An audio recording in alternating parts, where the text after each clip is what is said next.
सुनो, आए मैं तुम्हें पैसा दे दूंगा। हाँ तुम जा करके मेले से खरीद लेना। अहाँ पसंद करबै तब न। अरे कौन सा कपड़ा लेना है?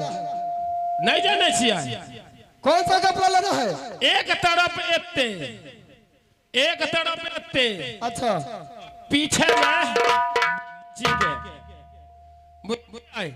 ओकर नाम कथी है से अहाँ जाने छियै? क्या? बलेश्वर बाबा। अरे तुम जा करके खरीद लेना। तो अहाँ पसंद नहीं करबै? अरे वो मैंने खरीदा है। अच्छा ठीक है, हम ही खरीद लेबै, अहाँ हमरा पैसा दो ठीक देबै। है, पैसा मिल जाएगा। अच्छा चलू। अब किया है